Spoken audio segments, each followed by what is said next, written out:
दोस्तों इंग्लिश बोलते समय कई बार आपके सामने ऐसे सेंटेंस आ जाते होंगे जब आपको बोलना पड़ जाता होगा कि ये चीज करने का अब कोई फायदा नहीं है। फॉर एग्जाम्पल, अब खाने का कोई फायदा नहीं है, अब आने का कोई फायदा नहीं है, अब पढ़ने का कोई फायदा नहीं है, या अब स्कूल जाने का कोई फायदा नहीं है। तो ऐसे सेंटेंस को इंग्लिश में कैसे बनाते हैं चलिए देखते हैं।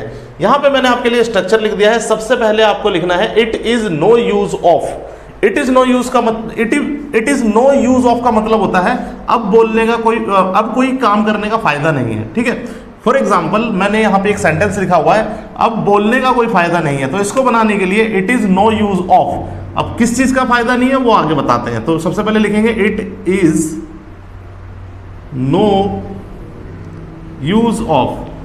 क्या करने का फायदा नहीं है? अब बोलने का फायदा नहीं है।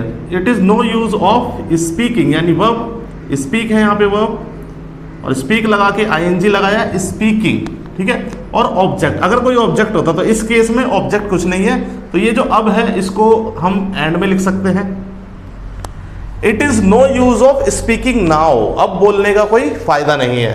नेक्स्ट सेंटेंस देख लेते हैं, अब पढ़ने का कोई फायदा नहीं है। तो सबसे पहले हमारा phrase it is no use of पढ़ने का, तो रीडिंग अब की इंग्लिश बना देंगे नाउ। ठीक है, नेक्स्ट सेंटेंस देखते हैं।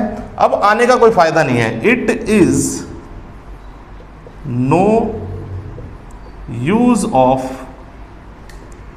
Coming now. ठीक है, तो आई होप आपको समझ में आया होगा। अगर आपको ये सेंटेंस बनाने समझ में आए हैं तो एक सेंटेंस आप कमेंट बॉक्स में कमेंट कर दीजिए अपनी तरफ से।